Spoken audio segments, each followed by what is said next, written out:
Bienvenidos al sexto episodio de este podcast llamado Jaime Guzmán, Legado y Memoria. Soy Benjamín Cofré y hoy hablaremos de un tema muy especial, digamos, en lo que es la historia reciente de Chile, que es el gobierno de la Unidad Popular. Voy a dar pie primero a presentar a mi invitado, Alejandro San Francisco. Primero quiero decir, un gran amigo, gran maestro, fue director de mi tesis doctoral.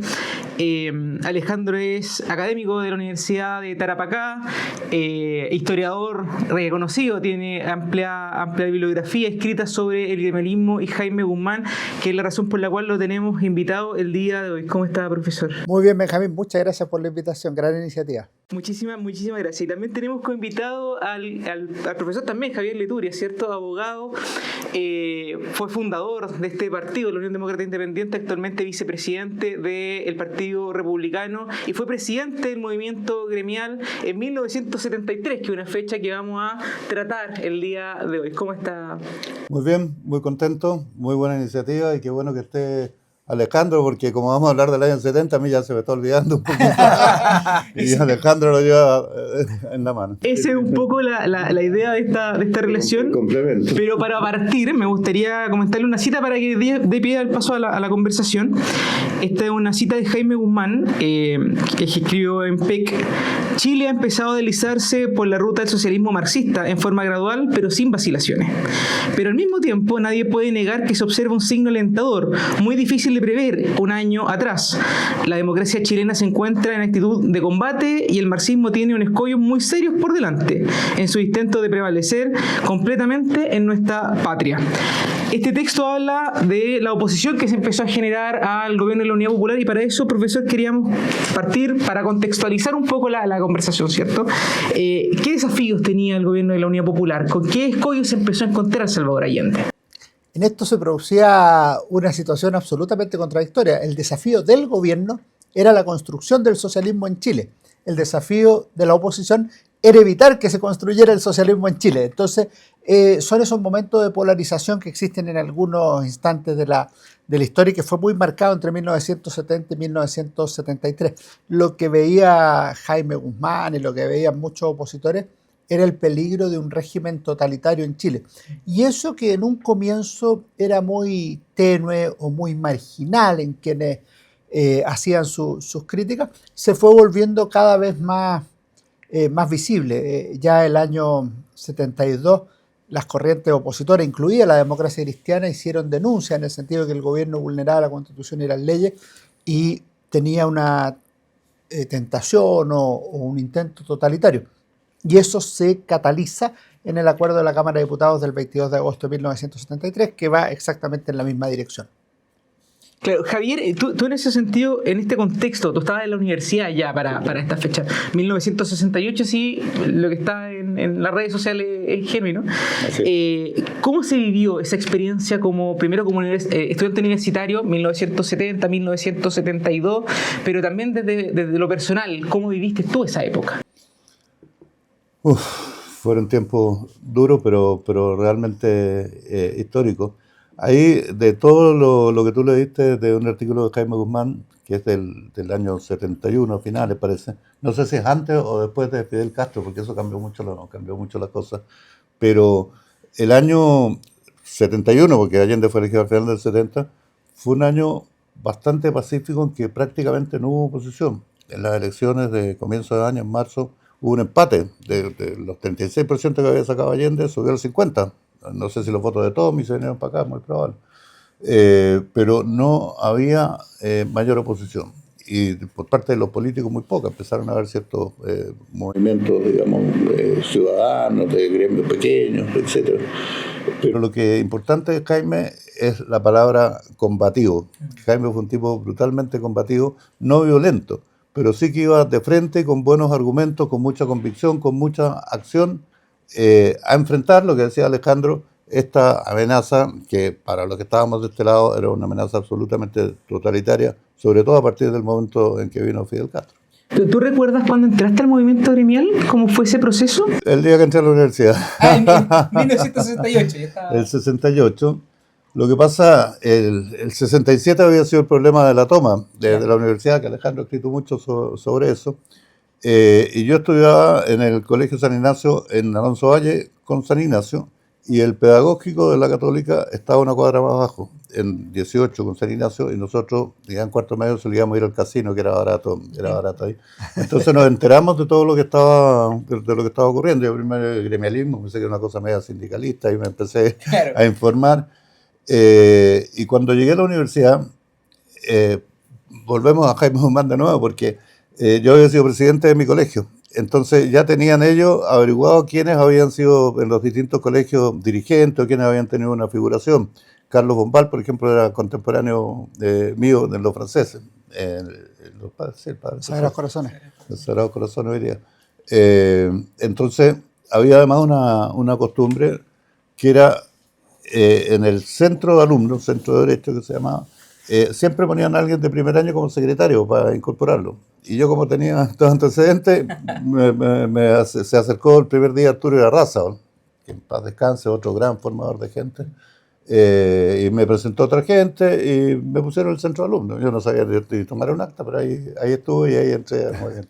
Antes de llegar a la discusión, digamos, que se dio también de la oposición civil, no sé si nos pueden contar, aprovechando que no lo tratamos porque el podcast anterior, el episodio anterior, hablamos sobre la elección de Salvador Allende y los primeros días. También se esbozó la aparición de cuando viene a Chile Fidel Castro. Si nos pueden contar un poco de ese proceso para poder dar pie también a la explosión civil, ¿no?, que se da como protesta. Yo creo que en el caso de Jaime Guzmán y de la Unidad Popular están correlacionados.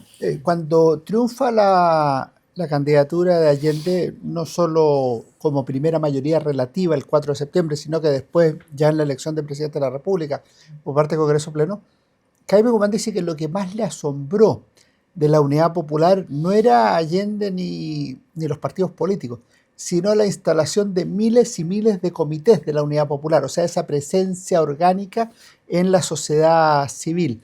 Y yo creo que eso está en la cabeza de él y de otros, ciertamente de los camioneros, de los comerciantes, de la SOFOFA y de otros, en la idea de que debe articularse una oposición social a la Unidad Popular y no exclusivamente una oposición política.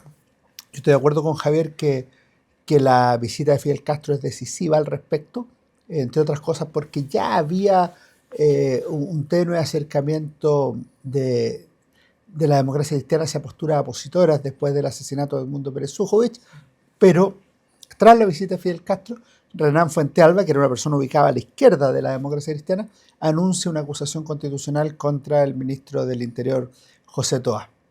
Y el año 72, si el 71 había sido calmado, el 72 se produce la unidad entre la democracia cristiana y el Partido Nacional. Primero unidad de hecho y después una unidad formal en lo que va a ser la Confederación Democrática. La CODE. La CODE. Y en ese sentido, ya preguntarle, aparece Jaime en esta historia como un opositor civil, una figura clave. ¿Cómo lo conociste tú? O sea, ya en 1970 Jaime presenta su tesis, sigue ligado a la universidad porque era profesor. ¿Qué tipo de influencias tenía todavía en el movimiento gremial? El movimiento gremial se estaba ya movilizando por su cuenta y Jaime solo guió, apoyó. ¿Cuál es el rol que desempeñaba? No, la verdad que Jaime nunca se desentendió por completo del movimiento gremial, pero todos los primeros años que él, cuando yo entré, él venía recién egresando, pero ya era ayudante, profesor, y bueno, las reuniones que se hacían, todavía no existía esta casa, pero las reuniones, él participó por muchos años más y él buscaba gente o gente que ya estaba preseleccionada, digamos, por gente de otras escuelas, él se acercaba e iba trabajando con ellos, tuvo una presencia muy, muy, muy importante. Así que, pero volviendo un poco atrás, en la formación del gremialismo es anterior, por supuesto, pero viene un poco de la elección presidencial anterior, cuando Frei Arrasa, los partidos de derecha desaparecen, partido conservador y partido liberal, y se fusionan después en el Partido Nacional. Pero Jaime Guzmán, y ahí tal vez un poco influenciado por Jorge Alessandri, veía que el esquema político vigente no estaba funcionando bien y que los partidos de derecha, que solo reaccionaban más bien contra las amenazas de la izquierda o de la democracia cristiana, no era el camino correcto. Entonces, por eso él se va, a lo que decía Alejandro, a una cosa mucho más de base, que es el gremialismo, basado primeramente en las universidades, con una percepción, digamos, más amplia, más sencilla, pero a la vez más profunda, que es toda una concepción en definitiva del hombre, de la sociedad, Claro. del Estado, basada en la libertad, la trascendencia de la persona.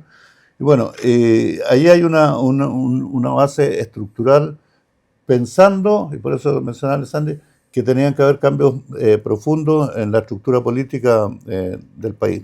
Ahora eso se desarrolla y se amplía en tiempo de la Unidad Popular, ya vamos a conversar. De hecho, escriben un documento junto con el movimiento gremial de la Universidad de Valparaíso, ¿no? Hacia una nueva institucionalidad a través de la renuncia. La Católica del Paraíso. Bueno, La Católica del Paraíso, la Católica del Paraíso. Eso fue al final. Eso fue, siempre dicen ustedes, le pidieron la renuncia a Allende. Sí, la renuncia a Allende ya era una cosa que estaba más o menos dada, pero lo importante es eso, hacia una nueva institucionalidad se plantea claramente los esbozos, se desarrolló bastante más después, pero de lo que se pretendía. Y lo importante es que, dado el caos que había, decía que la única solución, dado la crisis política, moral, etcétera, era una intervención de las Fuerzas Armadas, que era el único órgano que era capaz de tomar en esa situación de caos la conducción del país para volverlo a la normalidad. Ese documento es de fines de agosto del 73 y es muy importante. Exacto. Y lo que dice Javier sobre las Fuerzas Armadas es una tesis que tomó Jaime Guzmán, yo creo que de Jorge Prat Chaurren, que había dos entidades que en tiempos de crisis podían tomar la conducción del país. Una era el Partido Comunista y la otra eran las Fuerzas Armadas. Y obviamente él estaba en la segunda posición. Claro. Claro, era uno u otro lado. Era uno de la otra. Esa participación de Jaime Guzmán en los movimientos gremiales, sobre todo el de la Universidad Católica, pero además se dedica a fundar otros movimientos gremiales en otras universidades de Chile. En ese sentido, Alejandro, también Jaime Guzmán tiene una participación civil fuera de los movimientos gremiales. Es parte de la agrupación de profesores, ¿cierto?, que participa también en contra de la Unidad Popular. ¿Qué rol desempeñó fuera del MG, fuera de los movimientos gremiales? Lo que pasa es que era fuera de los movimientos gremiales, pero dentro del gremialismo, Claro. dentro del concepto de la oposición social. Si uno lee las memorias, por ejemplo, de Orlando Sáenz, aparece Jaime Guzmán en numerosas ocasiones. Si uno mira lo que es la lucha, comillas, política al interior de la Universidad Católica, también está participando Jaime Guzmán, convenciendo candidatos. Yo estoy hablando ya a nivel de profesores, no exclusivamente a nivel de estudiantes.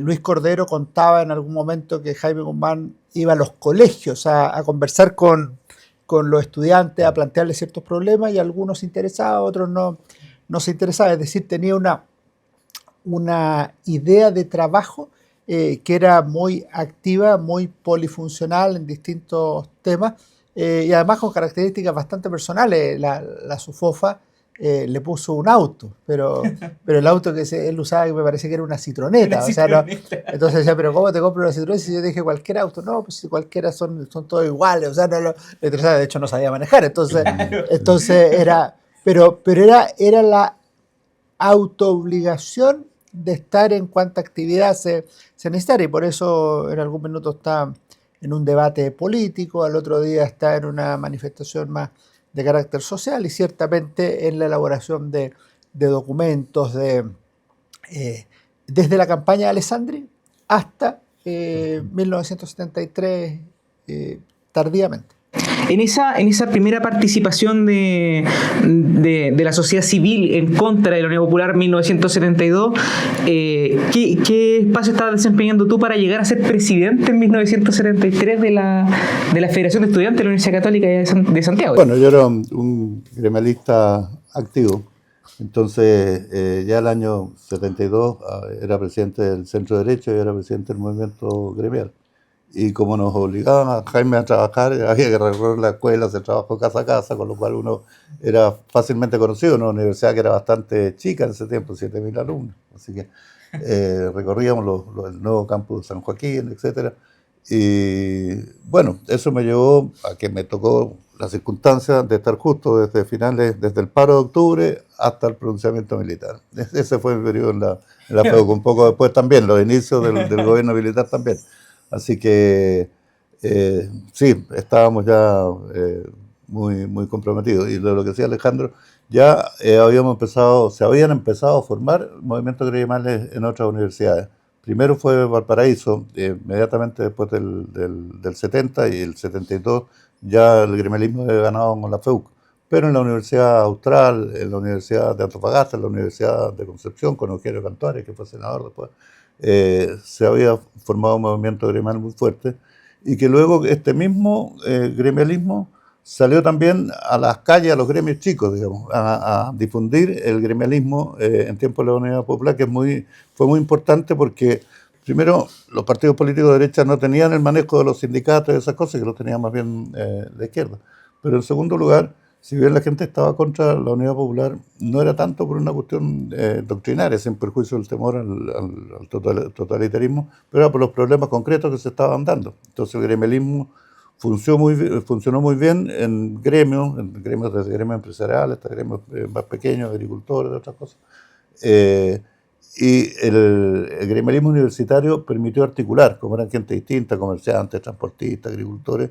Los jóvenes siempre no son obstáculos para que se pueda coordinar desde ahí, no hay resquemores entre un gremio y otro, entonces el gremialismo universitario tuvo una participación muy importante. De hecho, Tomás Itarraza, que fue presidente precisamente en el año 71, formó un centro, una casa en la calle Catedral, que se llamaba Catedral, donde se formaba el gremialismo hacia sectores gremiales, digamos. Claro, Sí, la sociedad civil. Digamos. La sociedad civil, sí. Javier, perdón un segundo, que hay una cosa que es bien interesante a propósito del nombre de Tomás Itarraza, pero Javier fue el quinto presidente de la FEUC gremialista de la época, en que confluyen dos procesos. Por un lado, la decadencia de la democracia cristiana universitaria en términos electorales, pierde el 67 la FEC, gana el MIR, el 68 la Católica, gana el Movimiento Liberal, y el 69 la Universidad de Chile, que gana la J. Y después, si tú miras a Ernesto Illanes, Hernán Larraín, Tomás Itarraza, Atilio Gaorsi y Javier Leturia, los cinco ganan las elecciones FEUC. Eso ya es una explicación electoral. Pero además, cada uno gana con más votos que el anterior. O sea, se produce por un lado la consolidación del proyecto gremialista y por otro lado la ampliación de la votación del movimiento gremial, en parte por lo que dice Javier, que es el trabajo en terreno, en las distintas unidades académicas, en los distintos campus de la universidad. Hay una frase que dice que las cosas a veces por ciertas no se dicen y por no dichas se olvidan. ¿Cuál fue, porque hablamos del paro camionero, el paro de minero, esa oposición civil significó algo realmente para el gobierno? O sea, ¿fue un problema para la Unidad Popular ese tipo de movilizaciones? La manifestación de las ollas vacías, por ejemplo, en contra de la visita de Fidel Castro. ¿Ese tipo de acciones públicas tuvo repercusiones reales? ¿Le generaba problemas al gobierno de la Unidad Popular? A mí me parece que sí. Si tú miras la movilización social popular, fue muy grande de la democracia cristiana en tiempos de Alessandri, que culminan, podríamos decir, con la marcha de la Patria Joven. En el gobierno de la democracia cristiana, casi todas las manifestaciones son de izquierda, de la CUT, del movimiento estudiantil, algunas lideradas por la democracia cristiana, la toma de la Universidad Católica, y otras de esa matriz, pero obviamente los movimientos estudiantiles, universitarios y otros de carácter social tenían participación, el MAPU, después el MIR, el Partido Comunista, el Partido Socialista y otros, las marchas contra Vietnam. Y si tú ves una postura alternativa, que podríamos llamar conservadora, de derecha o gremialista, no existía prácticamente en términos de movilización grande. En la Unidad Popular eso se revierte. Y lo que produce fundamentalmente, a mi juicio, o sea, una evaluación histórica del momento, es que produce un empate político en la calle. O sea, lo que tenía ganado la izquierda termina empatado por la marcha de las cacerolas vacías, ciertamente el paro de octubre de 1972, que es el más grande, pero después tiene los trabajadores del Teniente con Guillermo Medina en 1973, la lucha contra la ENU, que lideró aquí Javier Leturia, entre otros en el plano universitario, y en el último mes una paralización que era mucho más amplia de prácticamente todos los gremios. Ahora nos acercamos peligrosamente a 1973, fecha en que tú fuiste presidente del movimiento gremial. Ese año parecía ser que en un momento, esto distintos historiadores también lo mencionan, ¿no? Que hay un momento en que todos se dan cuenta que parece ser que era irreversible el proceso de la Unidad Popular y tenía que haber algún quiebre. ¿Cómo se vivió eso en la universidad desde tu dirigencia? ¿Qué se conversaba? ¿Qué estaba ocurriendo? ¿Cómo estaba el ambiente en 1973? Bueno, yo creo que había una situación, digamos, imposible. O sea, y se veía muy cercano la intención del gobierno, como no podía controlar la situación, de tomar el poder. Hablamos antes de Fidel Castro. Fidel Castro no creía en llegar al poder por la vía democrática. Pensaba que Allende estaba equivocado en eso. Y por eso Fidel Castro formó gente, formó milicia, trajo armas a Chile, y la Unidad Popular, y sobre todo con el MIR y otros movimientos más violentistas, estaban preparando o la guerra civil o impedir que hubiese un golpe militar. Pero la situación, como decía Alejandro, estaba desatada. O sea, partimos con los cacerolazos, pero ahora había realmente una rebelión popular, o sea, un sentimiento muy fuerte, muy fervoroso, muy decidido para tratar de sacar a Allende. Ahora no se veía por dónde, porque los militares, Allende lo había incorporado al gobierno, todas las Fuerzas Armadas. Entonces, ¿por dónde sale esto? Pero fue tan fuerte la presión de la ciudadanía. Después vinieron las cosas más formales de la Corte Suprema o del Congreso, pero la presión estaba desatada por la ciudadanía, desafiando incluso a los militares, las mujeres, los militares pidiendo a sus maridos que intervinieran. Y bueno, se esperaba que esa podía ser la solución y por eso esa declaración que sacamos desde la FEUC.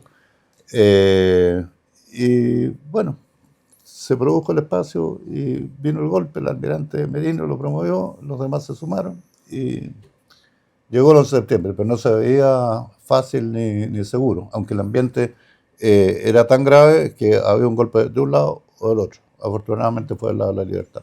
Y el discurso clave de 1973 es el discurso que va a haber una guerra civil. No a la guerra civil, a ganar la guerra civil, el peligro de la guerra civil. Y en segundo lugar, el del golpe de Estado, que no lo plantea necesariamente gente de derecha. Hay un discurso famoso del senador y presidente de la democracia cristiana, Patricio Aylwin, en que él no promueve en ningún caso un golpe de Estado, pero sí ve que cada vez más chilenos ven que la única solución es un golpe militar. Entonces, eso estamos hablando de junio de 1973. Y la anécdota de Frey, no sé si está corroborado, creo que Orlando Sánchez que la cuenta, que Frey le dijo no vengan a hablar conmigo, Frey era presidente del Senado, esto se soluciona. vayan a hablar al Ministerio de Defensa, a este cuadro. Alejandro, tú has escrito mucho, no solo sobre el gremialismo, sino que sobre la figura de Jaime Guzmán. Has escrito varias biografías, has trabajado muchos textos sobre la creación del movimiento gremial, etc. Quisiera preguntar, según la investigación, tú como historiador, ¿cuál es el retrato que tú generas de Jaime Guzmán? ¿Quién era Jaime Guzmán para ti? Yo creo que hay una cosa que es clave, y es que Jaime Guzmán es una de las figuras más importantes de la historia de Chile republicano. No es el único que no es presidente que está en esa categoría. En esa categoría está Diego Portales, el padre Alberto Hurtado, Violeta Parra, algunos héroes, que son Arturo Prat, Manuel Baquedano. Pero Jaime Guzmán yo creo que cabe ahí. Una vez hizo un proyecto que se llama Chilenos del Bicentenario, que lo traje acá, que eran 30 biografías de chilenos. Y me acuerdo que yo sugerí incluir a Jaime Guzmán. Y como ocurren estas cosas, es excelente, tú lo haces. y me tocó hacerlo a mí. No podía faltar. Pero yo creo que está. Eso es como una primera idea. Segunda, Jaime Guzmán muere siendo un programa político, que es una cuestión muy rara. Eso pasó en el mundo con Julio César, por ejemplo, que fue asesinado cuando iba a ir a derrotar a los partos y después a los germanos, con Diego Portales, evidentemente, y con Jaime Guzmán. De manera que sus partidarios pueden proyectar todo lo bueno que habría hecho. Ahí ya se construye una especie de de proyección y mito de la persona, pero también es relevante. Ese es un segundo aspecto crucial. Tercero, fue un político que reflexionaba. Yo creo que no fue un intelectual, fue un político, esencialmente. Pero no un político cualquiera, sino un político que tenía una reflexión constitucional, una reflexión sobre el sistema de vida que debía existir en Chile, sobre la filosofía fundamental, sobre la base del cristianismo, de las instituciones intermedias de la sociedad, del Estado, la importancia de la familia, sobre la labor del Estado. Es decir, es un político que tenía un ideario. Uno puede estudiar el pensamiento político de Jaime Guzmán, como es difícil estudiar el pensamiento político de otras personas que básicamente siguen una corriente. A mí me parece que eso también es muy relevante. Y yo creo, sí, dos o tres cosas más solamente. Uno, fue un creador. Fue creador del movimiento gremial, fue creador de la Unión Demócrata Independiente, fue creador de la revista Realidad, en alguna medida de la Constitución de 1980, de Renovación Nacional y otros. Fue un creador en ese sentido. Y por último, yo quería destacar una cuestión que yo veo ahí una cierta evolución. Cuando yo estudio el movimiento gremial del año 67, al menos hasta agosto, es un movimiento fundamentalmente reactivo. Es decir, Miguel Ángel Solar anuncia A, Jaime Guzmán dice B.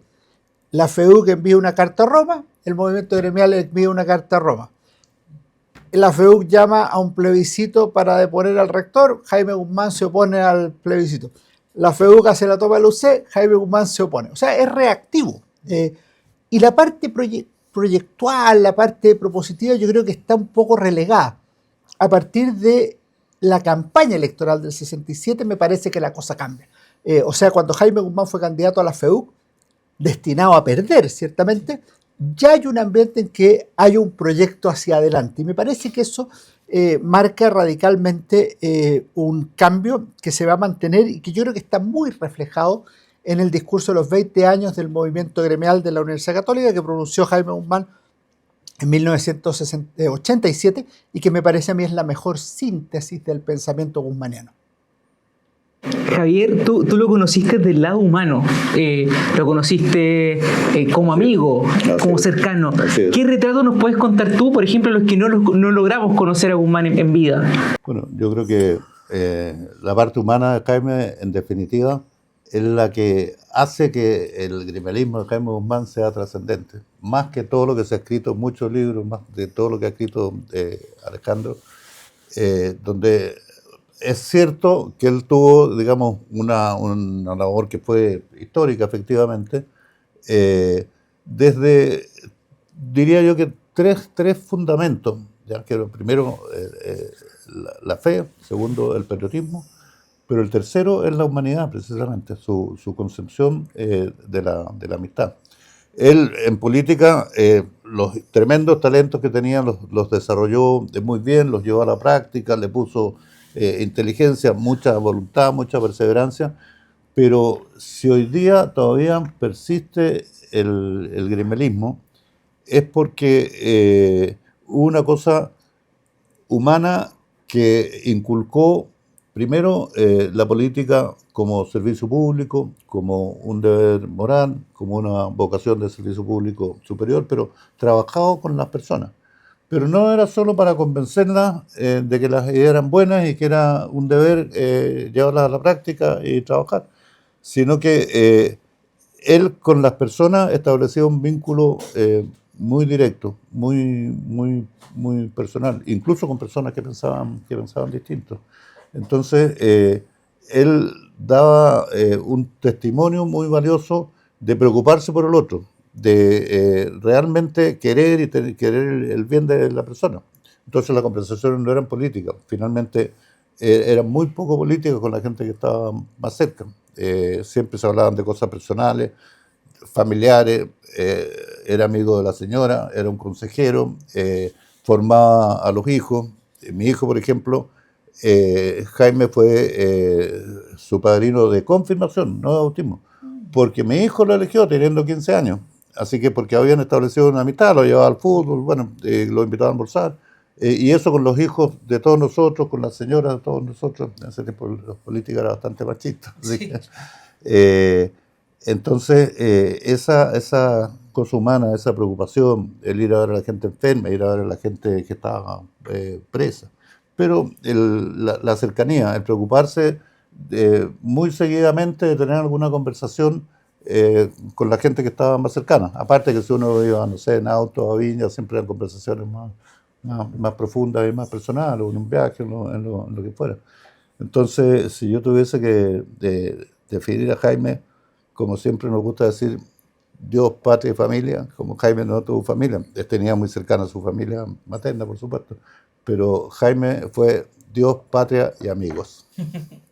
Quiero agradecer de verdad por esta conversación, por las anécdotas, por los recuerdos, por el conocimiento, y dejarlos invitados a ustedes también para ver el próximo episodio sobre el Jaime Guzmán constituyente. Estarán acá Juan Antonio Coloma y Alicia Romo hablándonos sobre el Jaime Guzmán en el proceso de la creación de la Constitución de 1980. Muchísimas gracias. Muchas gracias a ti, Gracias a ti, muy buena iniciativa. Estés muy bien.